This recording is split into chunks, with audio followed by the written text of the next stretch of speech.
বীর মুক্তিযোদ্ধা মির্জা ফখরুল ইসলাম আলমগীর স্যার আমাদের মাঝে এসে উপস্থিত। মানে আমাদের সর্বনাশ হওয়া, এই দেশের সর্বনাশ হওয়া। কারণ এখন একটা নির্বাচিত সরকার খুব দরকার। এই সরকারটা এখন তাড়াতাড়ি নির্বাচন করবে। আমরা চাই যন্ত্রপাতিকালীন সরকার আমরা সম্মান করি, শ্রদ্ধা করি, অতি দ্রুত আর কোনো কাল বিলম্ব না করে নির্বাচনের তফসিল ঘোষণার ব্যবস্থা করবেন, দেশে একটি নির্বাচিত সরকার প্রতিষ্ঠা করুন। এটাই হচ্ছে আমাদের চাওয়া।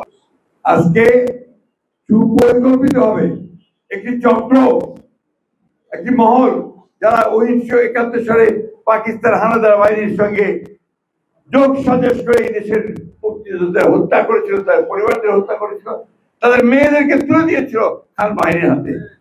তাদের সঙ্গে এই দেশের মানুষ আপোষ করতে পারে নাকি ভাই? করে কইবা হবে তো, মুক্তিযুদ্ধ করতে উঠতে হবে তো। আমরা এই দেশের মানুষ, আমরা লড়াই করেছি, সংগ্রাম করেছি, যুদ্ধ করেছি, করে আমরা 71 সালে আমাদের দেশকে স্বাধীন করেছি। আমাদের ম্যাডাম বেগম খালেদা জিয়া তিনি মুক্তিযোদ্ধা মন্ত্রণালয় তৈরি করেছিলেন। আমরা এইসব ভুলে যাবো না ভাই, তাই না? আজকে তো আপনারা অনেকে ভাতা পাচ্ছেন, তাই না? এই ভাতা শুরুটা করেছেন কিন্তু আপনারা আমাদের ম্যাডাম খালেদা জিয়া। শুরু একটা জিনিস মনে রাখতে হবে, দেশটা আমাদের, এই মাটি আমাদের, মানুষগুলো আমাদের, এই মানুষগুলোকে আমাদেরকে বাঁচিয়ে রাখতে হবে, টিকিয়ে রাখতে হবে, সমৃদ্ধির পথে আরো সামনে এগিয়ে যেতে হবে। আমাদের মুক্তিযোদ্ধার সন্তান তারেক রহমান প্রজন্ম, ঠিক না? উনিও জেল খাটছেন 71 সালে। এই সব কিছু উনিও তখন জেলে ছিলেন বেগম খালেদা জিয়ার সঙ্গে।